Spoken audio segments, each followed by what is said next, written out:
Muy bienvenidos, queridos amigos, aquí un día más a nuestro programa, a vuestro programa Mejor Cada Día. Estamos muy contentos de teneros ahí fieles a este programa. Hoy vamos a hablar de un tema de familia. Ya sabéis que últimamente estamos tratando temas sociales y vamos a hablar de los hijos conflictivos. Cada día tenemos más noticias en la prensa, en los medios de comunicación, acerca de padres que tienen que hablar con las autoridades para, bueno, pues para que se queden con sus hijos, porque no son capaces de educarlos. Para hablar de este interesante y terrible tema, tenemos con nosotros a Darío Sangüesa. Muy bienvenido, Darío, ¿qué tal estás? Muy bien, gracias por invitarme a este programa. Bueno, estamos muy contentos de tenerte porque es un tema que yo creo que a todos nos afecta, es un tema interesante, la educación de las futuras generaciones. Bueno, pues vamos, si os parece, a ver una serie de entrevistas que hemos realizado en la calle. Vamos a ver qué nos dicen ustedes, qué piensan al respecto de este tema. Bueno, ha ocurrido siempre, lo que pasa que hoy tenemos más, o sea, ¿cómo le digo? Hay más medios de comunicación, sale más a la luz y el problema está en que el padre y la madre trabajan si son casados y el otro problema, pues si son divorciados, no le dan un poquito de atención, de tiempo a los hijos y es lo que necesita, el diálogo, sentarse con ellos y dialogar un poquito, ¿no? Yo creo que ahí está el problema. Yo creo que ha ocurrido siempre. Lo que pasa es que ahora pues se le da más propaganda. A lo mejor sí que es verdad que hay padres que tienen menos autoritarismo o autoridad que antes. Es más un problema de padres que de hijos, creo yo. Y yo creo, insisto en eso, antes si no estaba la madre o el padre estaban los abuelos, ahora todo el mundo vive fuera de su localidad, no hay apoyo, ¿no? Todo un entramado familiar que arropaba a los críos. Yo creo que los niños están muy solos hoy. A mí es el mayor riesgo. Sí que es cierto que hay muchos jóvenes a los que les falta un poquito de disciplina, pero no es la norma general. O sea, hay jóvenes que son estupendos, maravillosos, pero nos llaman la atención los que se saltan las normas precisamente, y a lo mejor pues abundan más que antes. Sí, se ha perdido muchísimo el respeto, precisamente porque no hay valores, que no los impongan los mayores. Si no se lo enseñan, nadie lo tendría, ¿eh? A mí es que me lo enseñaron mis padres, yo se lo enseñé a mis hijos. Pero ahora, si los padres no están, no enseñan. Los profesores también tienen bastante miedo a los niños.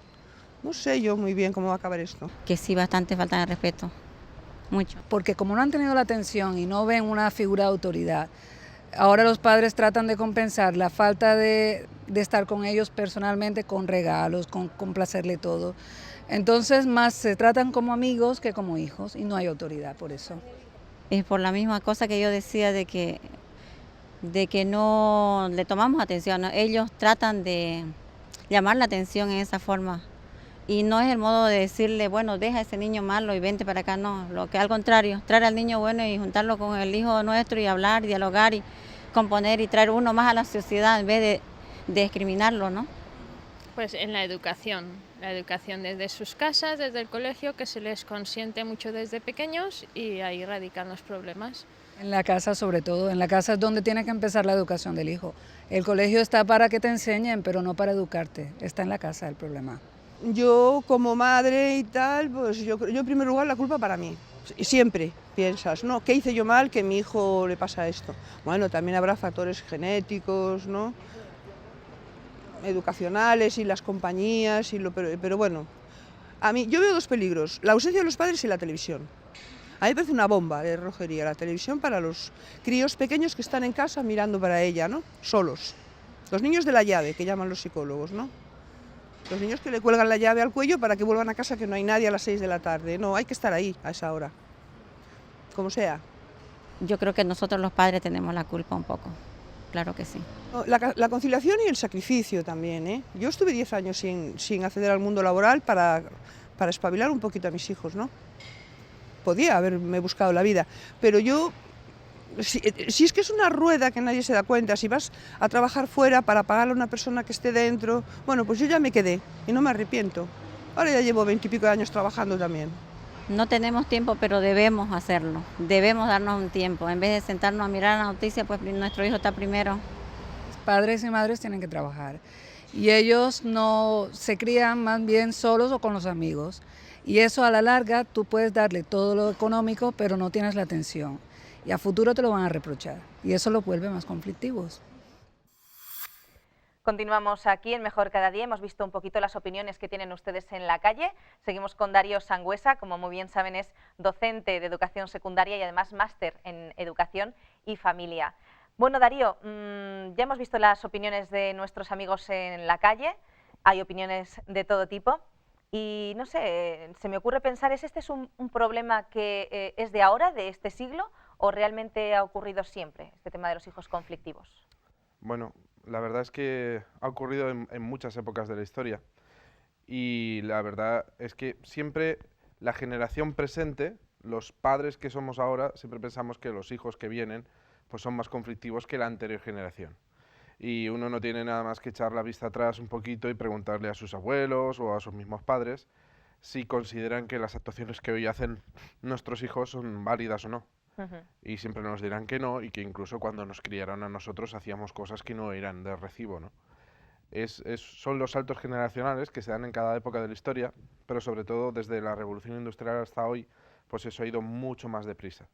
Entonces, la verdad, en muchos libros de historia se afirma prácticamente lo mismo que hoy, y es curioso verlo, es muy curioso.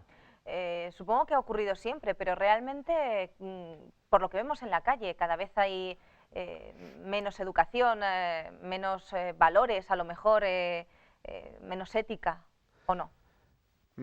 Fíjate, en la Edad Media el papado tuvo que prohibir que se pelease en ciertos días, incluso se llegó a prohibir que se pelease 6 días a la semana, porque los caballeros, los jóvenes caballeros, pues gustaban de pelear entre sí y eso de trabajar pues no era de caballeros. Y bueno, pues tuvieron que hacer triquiñuelas para inventarse las cruzadas y mandar a toda esa violencia que estaba dentro de Europa fuera. Y así, durante muchas épocas, siempre ha habido una violencia exacerbada. Cuando se descubrió América, por ejemplo, la mayoría de los hombres jóvenes iban a América en busca del dorado y precisamente no iban a hacer amigos. Entonces, la violencia siempre ha estado presente en nuestra sociedad, es algo inherente al ser humano. Lo vemos en los niños que crecen. La tercera palabra que aprenden es mío.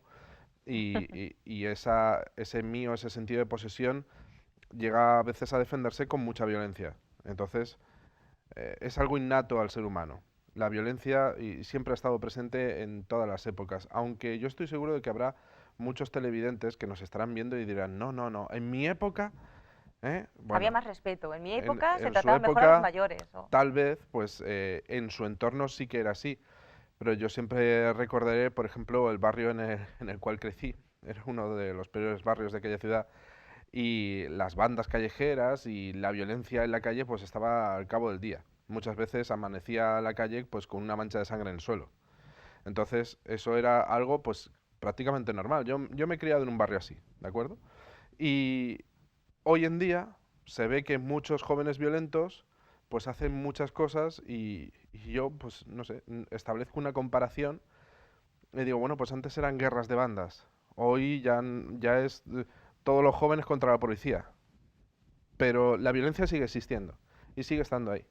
Y muchos jóvenes seguirán llevando navaja encima y muchos jóvenes seguirán llevando pues otra clase de armas encima por el simple hecho de que ellos piensan que se van a defender. El otro día me decía un padre, es que si tú vas por la calle y alguien te da una torta, ¿tú qué vas a hacer? Pues defenderte.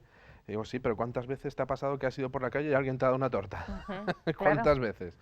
Entonces, ellos lo llevan en principio para defenderse, pero lo van a usar en un momento u otro.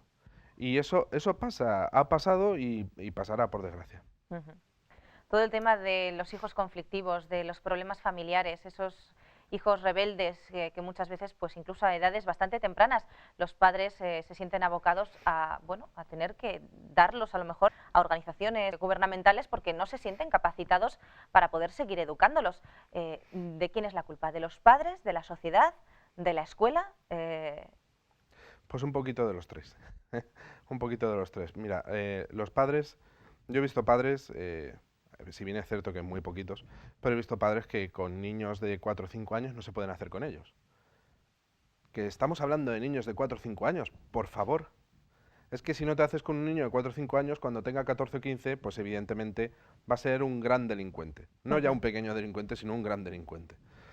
Y la sociedad, pues también está facilitando una serie de actitudes desde hace mucho tiempo la familia está prácticamente destruida, el concepto de familia está tergiversado, relativizado, hay muchas clases de familias, y por lo tanto la sociedad está haciendo cosas que interfieren en la educación normal, entre comillas, porque quién dice que es normal y quién dice que no, pero sí que están interfiriendo en la educación de nuestros hijos. La escuela, con su sistema, por ejemplo, los profesores, antes les llamábamos don tal, hoy en día preferimos que nos llamen por nuestro nombre de pila y llamamos a los alumnos por su nombre de pila, no de usted. Esos pequeños detalles van variando y van haciendo mella en la mentalidad de los jóvenes y de los hijos, y poco a poco van perdiendo ese respeto. Entonces, yo creo que los tres factores son vitales para toda esta cuestión. Antes, a lo mejor, en las escuelas, aquella frase famosa de la letra con sangre entra, ¿verdad? Y los hijos se les educaba de una forma diferente. Los padres en casa también se educaban a los hijos de una forma diferente, pues incluso se llamaban de usted también a los propios padres. Yo no sé, ¿puede ser que nos hayamos ido de un extremo al otro, que sea un movimiento pendular un poco? Los movimientos pendulares dentro de lo que es la esfera temporal casi siempre existen, pero van hacia adelante, no repiten el mismo movimiento. Podría ser un movimiento pendular así, pero en realidad es así, va hacia adelante. Y la sociedad progresa a pesar de todo, y se consiguen avances que mejoran nuestra calidad de vida y mejoran nuestro nivel de bienestar, a pesar de todo, ¿de acuerdo? Entonces, sí tienden a repetirse ciertos esquemas, pero desde luego desde una perspectiva temporal totalmente diferente. Entonces, ¿qué es lo que está pasando hoy en día con esos esquemas que ya no son la letra con sangre entra? Hoy en día prácticamente necesitas ser un actor o una actriz para que ellos puedan atender en clase, ¿no? Porque si no les haces una pantomima, pues sale la típica frase de los Simpson, me aburro, y ya la has fastidiado. Sobre todo si le dice el líder de la clase, ya la has fastidiado. Entonces, tienes que buscarte las castañas y hacer todo lo posible para atraer su atención. Y eso implica que ya no solo la letra con sangre entra, sino que debes de hacer todo lo posible para prepararte bien una clase y poder darla en unas condiciones mínimas. Hablando de las familias, yo no sé si el tema de la conciliación familiar o la ausencia de conciliación familiar que muchas veces vivimos en esta sociedad tiene algo que ver con este problema de los hijos conflictivos. Sí, por supuesto. La ausencia de autoridad dentro del hogar, y digo ausencia de autoridad porque no están presentes físicamente los padres, pues eso implica una ausencia de autoridad total, ¿no? Porque si los padres llegan a partir de las 7:30 o las 8 a casa, porque la sociedad así lo exige, que los dos trabajen, que los dos tengan un sueldo de apenas 1.000 euros para poder llegar a fin de mes, que los gastos del colegio, de la matrícula, de los desplazamientos, de la comida, todo va subiendo y los dos necesitan ir a trabajar, pues evidentemente el chico llega a las 5:30 o las 6 a casa. Hasta las 7:30 o las 8, ¿qué hace? ¿Dónde se educa? La mayoría de las veces lo educan unos abuelos que son permisivos porque piensan, este es mi nieto al que tanto quiero, pero no es mi hijo. Ya lo educarán sus padres. Y le permiten muchas cosas. Cuando en el peor de los casos la que educa de verdad es la calle. Que eso también es muy grave. Entonces la ausencia de autoridad tanto del padre como de la madre dentro del hogar, eso interfiere mucho en una buena educación. La verdad es que hace mucho daño el que no puedan estar los dos presentes. Tampoco se me ocurre exactamente qué podemos hacer, porque ciertamente el tema de la conciliación familiar, yo creo que todas las familias luchan por eso. Pero claro, pues como has dicho, los padres llegan cansados de trabajar, pues el niño a lo mejor le pone enfrente al televisor para que no moleste porque tienen que hacer las cosas que hay que hacer en un hogar normal. Claro, sabemos cuál es el problema, pero no se nos ocurre exactamente una solución. ¿Qué podríamos hacer? La solución es muy sencilla. Hay empresas grandes que introducen el programa de conciliación familiar en sus objetivos de recursos humanos. Lo introducen y lo hacen funcionar a propósito. Pero estamos hablando de grandes empresas con ejecutivos que se acoplan a ese programa de conciliación que cobran un sueldo bastante grande, ¿de acuerdo? ¿Por qué no coger esos mismos programas y adaptarlos al resto de la sociedad teniéndolos en cuenta en cada convenio? En cada convenio laboral se tienen en cuenta una serie de factores, pero la conciliación laboral en muy pocos, y tan solo a nivel privado de grandes empresas. Bueno, pues llevemos esa conciliación familiar, esos programas que están muy bien hechos, los llevamos al resto de convenios. Y donde las empresas privadas no puedan llegar, o los trabajadores no puedan llegar, el Estado tendrá que apoyar un poquito. Pero claro, le tienes que decir al Estado que tiene que apoyar una conciliación de la vida familiar, que eso va a redundar en una mejor educación de los ciudadanos, pero al final no va a revertir un dinero. Va a revertir unos beneficios que no se van a tocar, son impalpables, pero son beneficios de mejores ciudadanos y de una sociedad que conviva más tiempo en paz, ¿no? Eso no es un beneficio económico. Ahí está también un grave problema, y es que nuestros gobernantes tienen que ver que el apoyar la educación de esta manera, favoreciendo la conciliación de la vida familiar, pues hace posible tener un futuro mejor, aunque no revierta en dinero. Es verdad, no hace mucho se hablaba también de ese número de horas, ¿no? Que querían aumentar el número de horas de trabajo, etcétera, y se demostró, había estudios que no por trabajar más horas se trabaja más. De hecho, España era uno de los primeros países donde se trabajaban más horas, sin embargo se rendía menos, ¿no? No tiene una relación directa.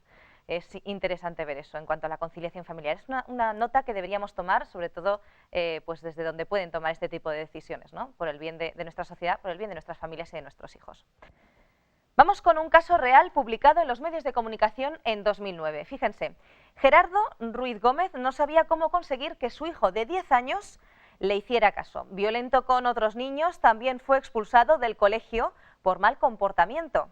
Al no saber qué hacer, este padre optó por recurrir a las autoridades. Como afirmaba la edición digital del Diario de Navarra, el hombre se dirigió a la comisaría de policía municipal de Egués, la localidad donde ellos vivían, para que los mismos agentes que en su día denunciaron a este niño por malos tratos o por agresión a otro niño le dieran una lección.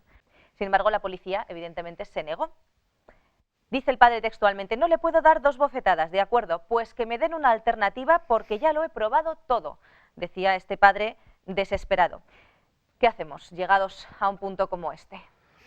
Bueno, hay que tener en cuenta 2 o 3 factores importantes en toda esta cuestión. Uno, el padre. Con un hijo de 10 años, ¿qué formación habrá recibido o qué formación no habrá recibido para poder educar a un niño de 10 años? Normalmente solemos repetir los roles que hemos visto en otras familias. El primer rol que repetimos es el que hemos visto en nuestro hogar, pero si no lo queremos repetir, evidentemente, ¿qué es lo que está haciendo este padre para educar a su hijo? ¿Está las suficientes horas con él? ¿O realmente cuando llega a casa tarde del trabajo le pone la videoconsola, la mejor del mercado, para que pueda estar el niño entretenido 2 horas? ¿O le pone la bicicleta que le ha pedido, la mejor del mercado, para que pueda darse una vuelta y descansar yo en paz? ¿Qué es lo que está haciendo el padre? Porque estamos hablando no de un chico de 15 años que a lo mejor mide 1,80. Estamos hablando de un niño de 10. A un niño de 10 aún se le puede reeducar, ¿de acuerdo? Eso por una parte. Y luego por otra parte, ¿qué tipo de educación ha recibido ese niño? No solo de los padres, sino también de la sociedad, de la escuela. ¿Qué es lo que ha hecho posible que este niño vaya tan mal dentro de la sociedad? Y yo diría, por tercer y último factor muy importante, contra el cual apenas podemos hacer nada, que es su propia genética. En muchas familias que tienen 2 o más hijos, siempre hay una oveja negra, ¿no? El típico oveja negra que es un bala perdida y sin embargo todos sus hermanos han recibido la misma educación que él. Y este chico pues sale mal. La genética es algo que no podemos controlar.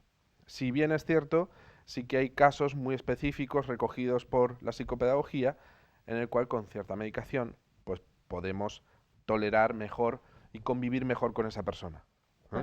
Pero esto ya es una cuestión médica.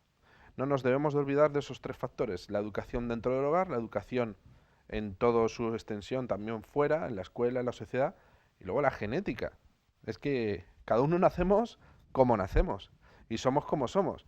Y tal vez ese niño pues sea hiperactivo o tenga arraigada unos niveles de adrenalina mayores que el resto y necesita emociones fuertes, o vete tú a saber lo que tiene ese niño en genética.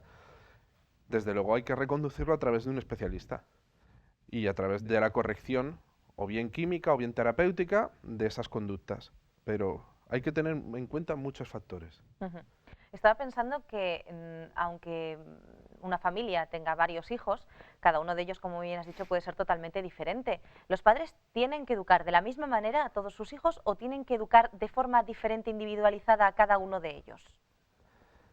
Las dos cosas. Muy bien. Las dos cosas, porque si es un niño y es una niña, evidentemente la educación debe ser diferente pero igualitaria. Ujú. Igualdad de derechos, pero evidentemente la educación son géneros distintos, ¿de acuerdo? Igual pasa si son 3 chicos. El mayor no puede tener la misma educación que el más pequeño. Y siempre se dice que el mayor le ha sufrido todos los palos y el pequeño es el niño mimado. Pero se debe de tender a que sí, los 3 son diferentes, los 3 han nacido en una época diferente de cada familia, pero deben de tener los mismos derechos y la misma educación en cuanto a igualdad de oportunidades. Ujú. Pero sí que se deben de mantener ciertas diferencias. El mayor siempre va a ser el mayor, el mediano siempre va a ser el mediano y el pequeño siempre va a ser el pequeño. Y supongo que también atendiendo un poco a los caracteres distintos, ¿no?, de Claro. cada uno, las peculiaridades diferentes de cada uno de ellos. Además eso. Ujú. No es fácil ser padre, desde luego que no. ¿Crees entonces que somos, en esta sociedad en la que vivimos, los padres demasiado permisivos? Puede ser, sí. Verás, te pongo un ejemplo. Cuando éramos pequeños, de nuestra generación estoy hablando, ¿de acuerdo? Cuando éramos pequeños estábamos casi, o teníamos casi la percepción de un padre muy autoritario y de una madre que podía permitir o podía abogar por nosotros, ¿no? Ujú. Ese era un rol que se repetía más o menos en el 90% de los casos de la sociedad. Un padre muy estricto y una madre que podía permitir algunas cosas. Aunque esos eran los papeles, a veces en lo profundo y en lo hondo era la madre quien dictaba, ¿no? Y el padre el que hacía el papel de malo, ¿no? Pero bueno, esos eran más o menos los roles. Hoy en día la figura del padre autoritario y la madre permisiva está totalmente intercambiada o no existe porque son familias monoparentales. La figura de la autoridad se ha perdido, se ha perdido. Y de hecho la colaboración en equipo ya tampoco se hace tan bien. Antes siempre uno de los dos apoyaba al otro. Si el padre se ausentaba de casa porque era el que tenía que trabajar y la madre era el ama de casa, el ama de casa utilizaba la figura del padre pues para ciertos castigos duros. Pues ya verás cuando venga tu padre. Ujú. Para dar miedo. ¿Sí? Para dar miedo. Y entonces cuando llegaba el padre, la madre le cogía aparte, oye, que tienes que hacer esto, esto, y el padre pues simplemente hacía lo que le había dicho su mujer. Y punto. Y no se discutía, ni se respondía, ni nada por el estilo. O viceversa. Si el padre se había ido a trabajar y los niños se habían quedado en casa con la madre, y el padre había dicho una cosa antes de irse, esa cosa se mantenía, la madre la tenía que mantener. No verás los regalos hasta que venga tu padre. No, que papá ha dicho, no, papá no ha dicho nada. Esto no lo vas a ver hasta que venga. Esto, Había una compenetración, había una serie. Yo apoyo a mi diálogo. mujer y mi mujer me apoya a mí, Ujú. y muchas veces sin dar explicaciones. Hoy prácticamente los matrimonios jóvenes o los matrimonios de edad adulta ya, pues tienen que discutirlo todo y yo no estoy de acuerdo con esto y ¿qué pasa aquí? No hay esa confianza o esa complicidad que había antes. Ujú. Entiendo. ¿Cómo educar entonces a nuestros hijos en la obediencia y el respeto? No es tarea sencilla, ¿no? No, la verdad es que no. Y nos deberíamos de educar nosotros primero, en cuanto a la obediencia y el respeto. Primero ganarnos el respeto de la gente con la cual trabajamos. En este caso yo me tengo que ganar el respeto todos los días con mis alumnos. Y segundo, pues enseñar que hay ciertas cosas que son respetuosas y ciertas cosas que son irrespetuosas. Hay que enseñar, hay que vencer todos estos problemas con una educación seria y desde luego quien diga o quien piense que cómo educar a los hijos, eso no está escrito, no. Hay muchísimos libros que nos hablan de cómo educar a nuestros hijos y estoy seguro de que nuestros televidentes en la biblioteca que tengan en su barrio o en su ciudad pueden encontrar muchísimos libros de psicopedagogía que les van a ayudar a educar mejor a sus hijos. No a tomar las decisiones, porque esas decisiones se toman en el hogar, pero sí que van a hacer posible que vayan a mejor. Ujú. Bueno, pues tenemos que hacer una pequeña pausa, vamos unos momentitos a hacer esa pausa. Quiero recordarles, antes de pasar a ese momento, que tenemos una página web que están ustedes viendo en su pantalla aquí debajo y también un correo electrónico info@ofrececursos.org. Cualquiera de los cursos que están viendo en esta página web pueden solicitarlos a través de ese correo electrónico. Cursos muy interesantes para tener más salud, para mantener mejores relaciones familiares, etcétera. Nos vamos unos momentos y enseguida volvemos aquí en Mejor Cada Día. No se vayan. La Voz de la Esperanza te invita a través de su página web vozesperanza.com a descubrir 4 interesantes cursos por Internet de forma totalmente gratuita y sin compromiso. Curso La Biblia Habla. ¿Quieres conocer más de la Biblia y disfrutar de todas las bendiciones que ella puede aportar a tu vida? Entonces este es el curso perfecto para ti. Curso Tesoros de Vida, para estudiar la Palabra de Dios desde la moderna perspectiva del siglo XXI. Curso Salud y Vida. ¿Quieres aprender a disfrutar cuidándote? Entonces, ¿a qué esperas? Apúntate ya. Curso La Fe de Jesús. Estudios bíblicos de ayer, de hoy y de siempre. Ya sabes, visita hoy vozesperanza.com y disfruta a través de la red de nuestros cursos gratuitos. vozesperanza.com.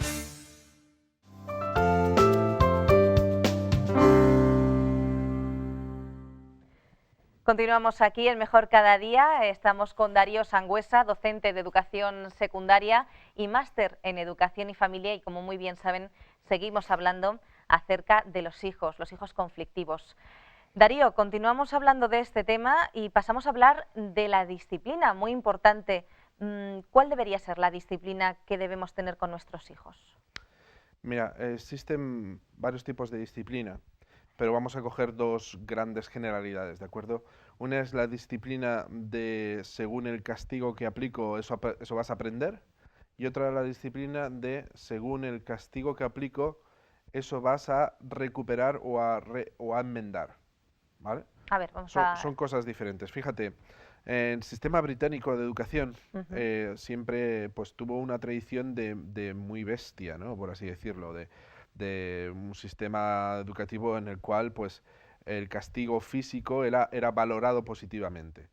Luego pasaron al otro extremo, al extremo en el cual ningún castigo físico, el alumno es una víctima, de lo cual se aprovecharon muchísimos alumnos de esta cuestión e hicieron de los colegios poco más que menos que guetos de violencia.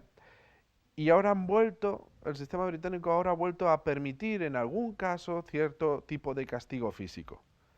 ¿Castigo físico o qué tipo de castigo físico? Ahora mismo están permitiendo algunas cosas como, por ejemplo, pues si no haces esto, 10 vueltas al patio, o dentro de educación física, pues el hacer flexiones, que mejora también su rendimiento corporal y su salud física, o en matemáticas, pues el intentar que hagan todo lo posible para repetir de memoria una serie de cosas, ¿no?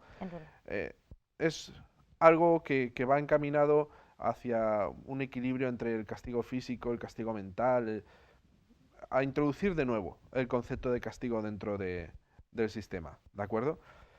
Cosa que habían abandonado en un principio, y ahora lo vuelven a introducir. Porque el castigo, bien aplicado, pues hace que la persona no vuelva a cometer el mismo error, si está bien aplicado. Y cuanto más duro es, menos ganas tienen otros de cometer el mismo error. Eso es algo que pasa en todas las razas y en todos los seres humanos. Por desgracia tenemos en la historia algunos regímenes totalitaristas que nos enseñan que sí, mucha seguridad en las calles y uno podía dormir tranquilamente con la puerta abierta, pero vaya castigos había, ¿no? A mí me gusta más la otra generalidad con respecto a los castigos, y es el castigo redentor. Me explico. No es lo mismo poner un castigo para que no lo vuelva a hacer que poner un castigo para enmendar el error que se ha cometido y no volverlo a cometer, y ayudar a otros a no volverlo a cometer. En el castigo normal o clásico, el que está fuera de esa disciplina ve como el otro está sufriendo el castigo y se le quitan las ganas. En el castigo redentor, el que está fuera, el que no es el que es castigado, ve como el otro se esfuerza en conseguir enmendar lo que ha hecho.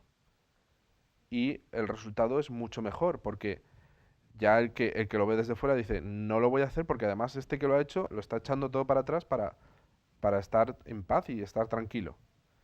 Es un castigo mucho más educativo, y es un castigo que va enfocado pues sobre todo a la recuperación del alumno y a la recuperación del ser humano en definitiva, ¿no? Es una especie de aplicación de las enseñanzas cristianas que tenemos en la Biblia y en el Evangelio con respecto a la educación. Jesucristo hace en nosotros una especie de redención siempre que nosotros queramos y siempre que nosotros intentemos enmendar lo que hemos hecho mal.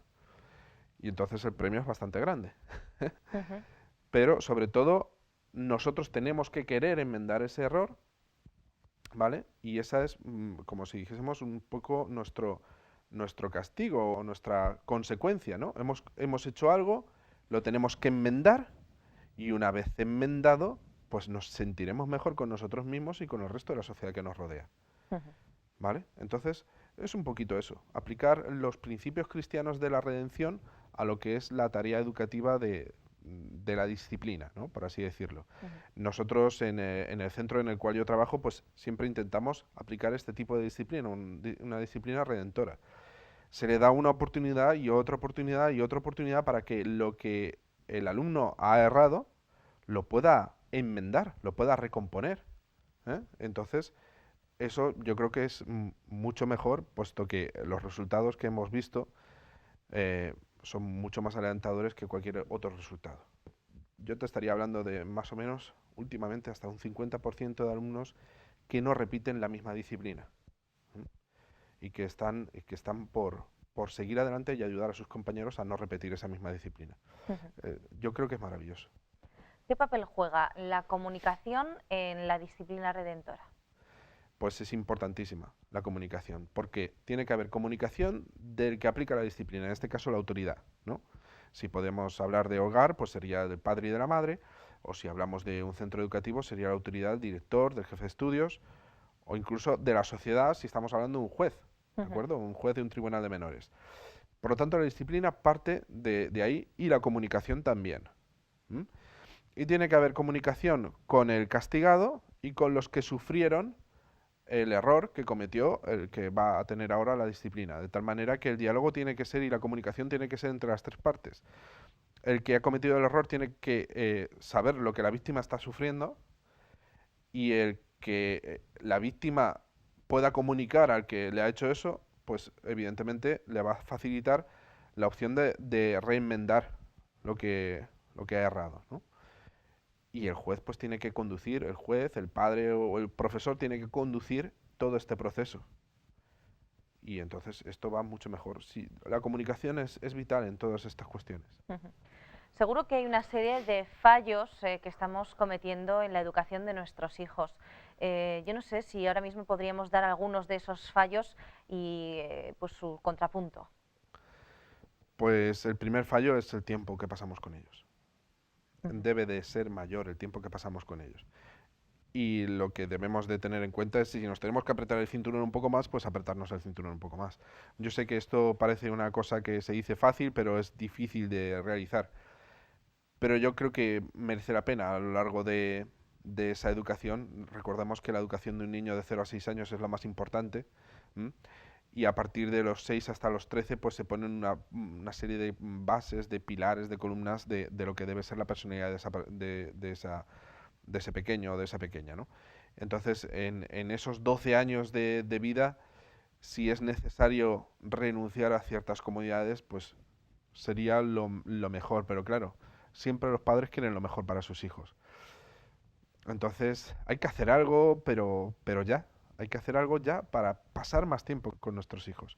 Y esa cuestión, pues, creo que cada familia tiene que sopesarlo, ponerlo en valor y hacer todo lo posible. Y otro factor que sería muy importante para esa educación de los hijos y que no haya esa permisividad tal, es que nuestros hijos deben de permanecer en el hogar más tiempo de lo que hasta ahora se ve, ¿no? El otro día hablaba con una alumna de 14 años y me decía, si tu hija tuviese ahora 14 años, ¿tú la dejarías salir? Y yo digo, pues con 14 años a las 9 en casa, como mínimo, ¿no? Y la verdad es que no, tendría que conocer mucho a las personas con las que sale, y la verdad es que me resultaría muy difícil. Pues anda que no vas tú, me decía. Si ya la gente sale hasta con 12, con 13, van al botellón con 12, con 13 años. Es una realidad en la que vivimos. Pues debemos de decir que no. Debemos que decir que no. El otro día salía una madre diciendo, ay, a mi hijo le han pegado porque él no tiene otro sitio para hacer botellón, nada más que aquel sitio. Y claro, le han pegado porque el pobre no tiene más dinero para meterse en una discoteca o en un pub. Pues señora, que hay otros objetivos además del botellón en la vida, que hay sitios donde uno se lo puede pasar tranquilamente y muy bien sin hacer nada malo a nadie. Aparte del sitio donde está el botellón, que si te lo quieres pasar divertido, hay muchas otras opciones. Debemos demostrar esas opciones. Es que hoy en día un joven si no va a un botellón no se divierte. Pues no. Hay que hacer otras cosas. Son ideas muy interesantes, pero tal vez un poco impopulares, ¿no? Realmente la sociedad en la que estamos viviendo pues es una sociedad materialista. Cuanto más tienes, parece que los padres eso de que quieren dar lo mejor a sus hijos pues son cosas materiales, ¿no? Parece que también los jóvenes pues solamente encuentran fórmulas de diversión pues de ese estilo. Tal vez no hay suficientes opciones en la sociedad de hoy, o tal vez no se las hacemos ver suficientemente, pero están ahí, ¿no? En fin, es complicado. ¿Qué hacemos cuando detectamos los primeros síntomas de desobediencia, irritabilidad o violencia en los niños? Ante todo, mucha paciencia.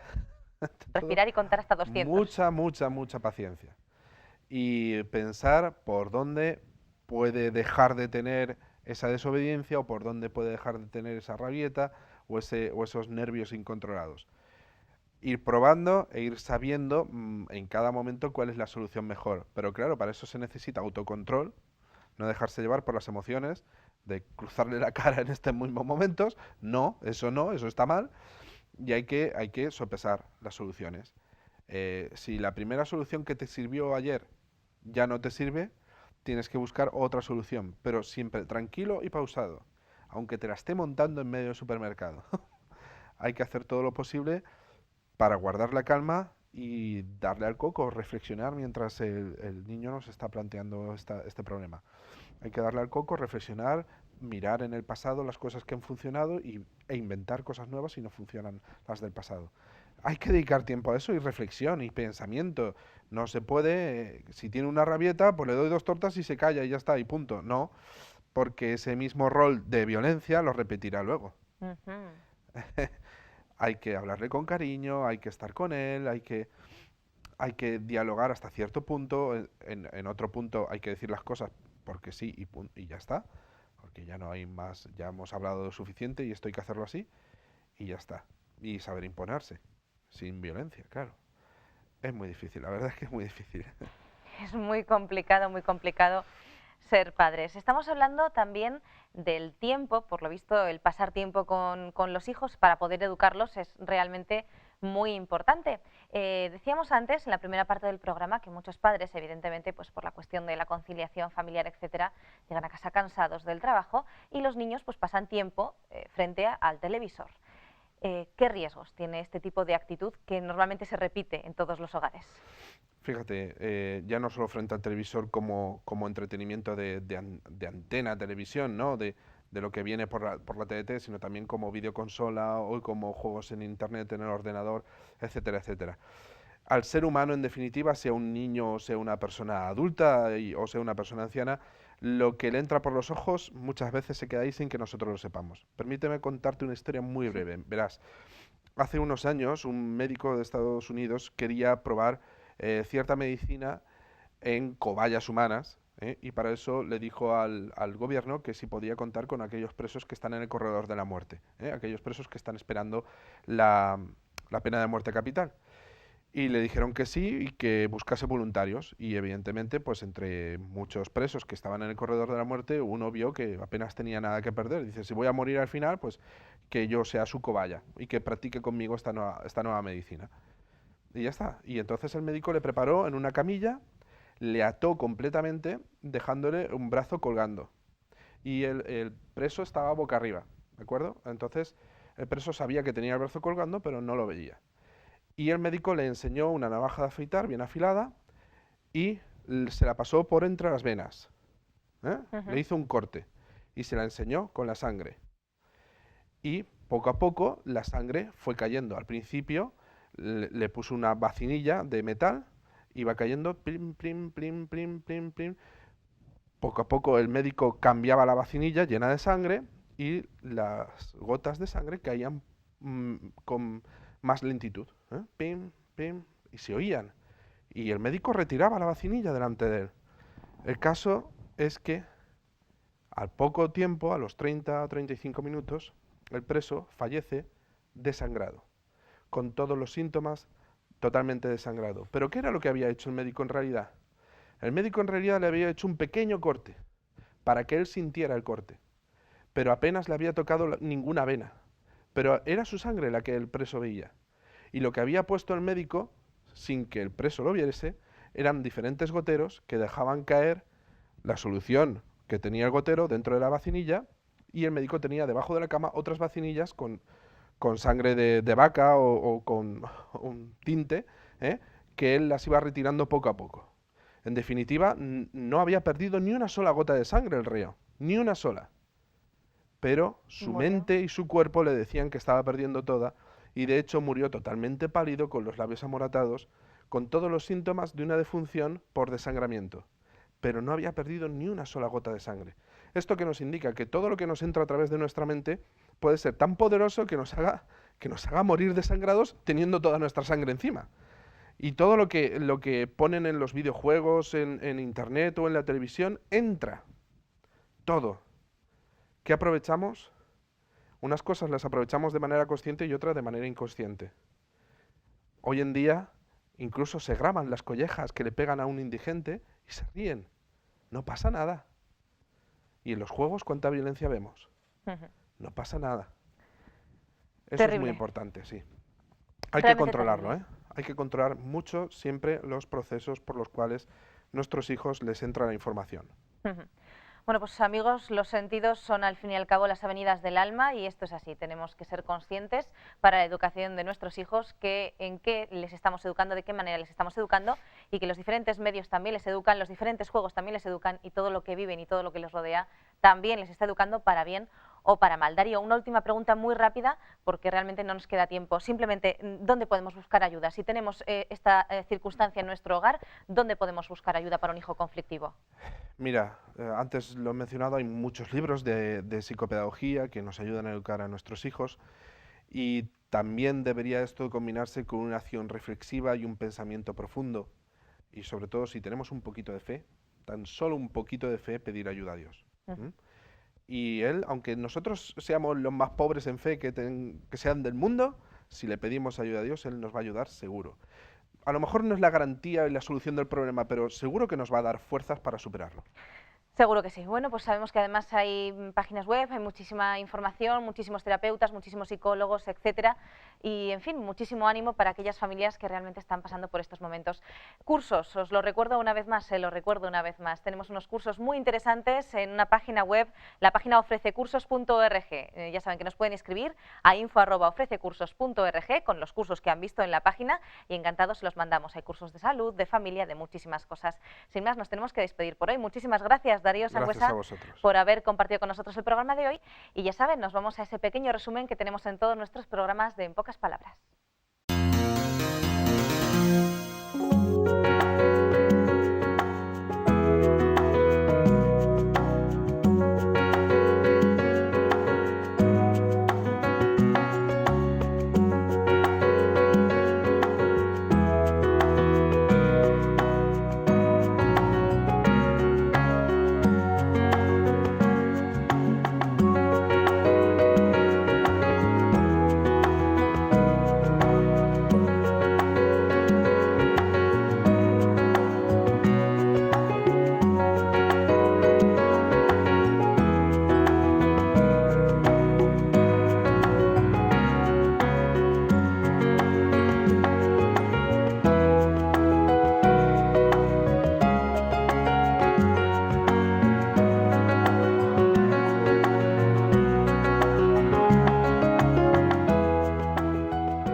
Continuamos aquí en Mejor Cada Día, hemos visto un poquito el resumen, la verdad es que tiene ideas muy interesantes que debemos tomar nota de ellas.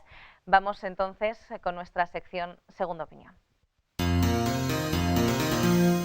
¿Cómo identificamos a un niño conflictivo en las aulas? Muy bien, pues la verdad es que es bastante fácil identificarlos. Se tratan de niños que son inquietos, que molestan mucho en clase, hablan constantemente, estorban a los compañeros, al profesor. Estos son niños conflictivos, sobre todo cuando el profesor da una orden, por ejemplo, y el niño pues se niega a obedecerlo. No de una manera puntual, sino constantemente. Es un hábito constante el desobedecer a un superior, en este caso al profesor. ¿A qué edad se comienza a ver si el niño va a ser conflictivo?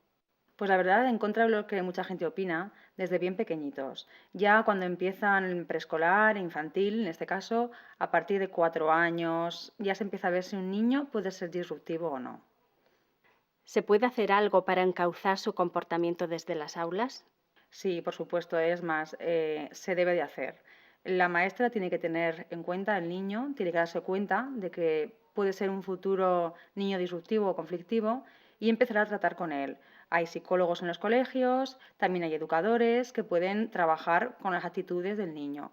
Hay niños que les faltan habilidades, por ejemplo, para relacionarse con los demás y por eso se convierten en niños conflictivos. O puede ser que no entiendan bien lo que les están explicando y necesitan apoyo, refuerzo. Todas estas cosas hacen que el niño pueda llegar a ser disruptivo, llegar a ser conflictivo. Entonces, la maestra o el profesor debe darse cuenta, identificar a este niño y luego buscar ayuda dentro del propio colegio. Algunos profesores solucionan el problema sacando al niño al pasillo fuera del aula. ¿Es esta una solución? ¿Cuál sería el procedimiento a seguir? Vale, me alegro que me hagas esta pregunta. Es bastante complicada porque lo fácil es sacar al niño que te molesta o que te estorba o que está haciendo ruido, jaleo, sacarlo de clase. Yo entiendo que es algo muy fácil y, bueno, en ocasiones puntuales sí se debe de hacer, pero hay profesores que lo toman como una norma. Entonces, ahí es donde entra el problema. Se soluciona aparentemente en ese momento, pero el niño se va a seguir comportando exactamente igual. Eso no va a solucionar el problema de raíz, sino momentáneamente. Y además, haciendo esto, se añade que el niño no va a aprender, va a ir mal en la escuela y todo crea un círculo vicioso. Contra peor va, más disruptivo es. ¿Qué es lo que se debería hacer? Bueno, pues trabajar personalmente con el niño, averiguar por qué tiene este comportamiento, cuáles son sus necesidades y buscar ayuda de profesionales, incluido hablar con los padres, para intentar solucionar este problema. ¿Qué pasa cuando un profesor habla con los padres del niño y estos niegan el problema y le echan la culpa al docente? Esto ocurre muy a menudo, desgraciadamente. Cuando el niño tiene un comportamiento que es disruptivo, conflictivo, los padres normalmente intentan defender a su hijo. Es como el intento de protección, ¿no? El instinto de protección. Pero ahí los padres tienen que ser fríos y deben de realmente saber cómo es su hijo y deben colaborar con el profesorado para poder encauzar al niño de una manera correcta. Si no lo hacen, pues todo lo que el profesor diga va a ir en contra del niño. Entonces no se va a poder educar de ninguna manera. Es fundamental que los padres hagan un plan de acuerdo con el profesor y sigan el mismo plan de trabajo, el mismo plan de educación. Es muy importante esto. ¿De qué modo puede el maestro educar a un niño mal educado en el hogar? Pues la verdad es que de ningún modo. Un profesor no puede hacer la labor que tienen que hacer los padres. La principal idea de los padres, o la principal misión, es educar a sus hijos. Si no hay una buena base en el hogar, no pueden esperar que un profesor eduque a los hijos. Puede colaborar en esa educación, puede rectificar algunas cosas que están mal, pero no puede cambiar al niño completamente. Es imposible. Un niño conflictivo, maleducado, cuyos padres se despreocupan en cierta manera, es imposible que la escuela lo pueda cambiar. Esto es una idea utópica, es imposible. ¿Cómo pueden trabajar juntos padres y profesores para solucionar el problema de un niño conflictivo? Bien, la base fundamental es trabajar en equipo. A través de reuniones periódicas, padres y profesores pueden establecer una estrategia de trabajo. Si hablamos, por ejemplo, de niños en edad de primaria o en edad de preescolar, infantil, a seguir el tema es mucho más fácil, porque un niño en estas edades todavía se le puede cambiar. Entonces, es mucho más fácil trabajar con un niño en edad de infantil o de primaria. Bueno, a través de educación adecuada, a través de un programa de educación adecuada, estos niños pueden cambiar, pero siempre tienen que estar de acuerdo padres y profesores. Cuando llegamos a la adolescencia, llegamos a secundaria, es ya un poco más complicado. Ya las bases de la educación han estado asentadas y es difícil cambiar al niño, muy difícil, pero bueno, no es imposible. También hay otros medios externos al colegio, externos al profesorado, como pueden ser profesionales psicólogos o educadores, capaces de intentar también cambiar a este niño. Si el niño va mal en los estudios, pues siempre se le puede llevar a refuerzo. Entonces, si los padres establecen, digamos, un método que abarque profesorado, psicólogos, apoyo escolar, pues el niño puede empezar a cambiar. Es difícil, pero hay que intentarlo por nuestros hijos. Susana, muchas gracias. Es un placer.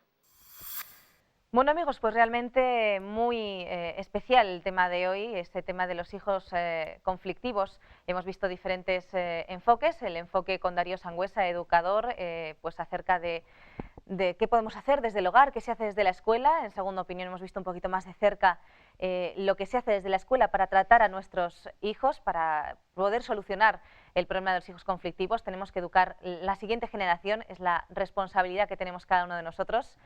Y bueno, pues ya saben que el programa Mejor cada día tratamos de traerles un tema diferente, un tema que les pueda ayudar, que nos pueda ayudar a todos con nuestras familias, con nuestra salud, etcétera. El tiempo se nos acaba, tenemos que terminar el programa de hoy, pero ya saben que les esperamos aquí, en Mejor cada día, el próximo día. No falten.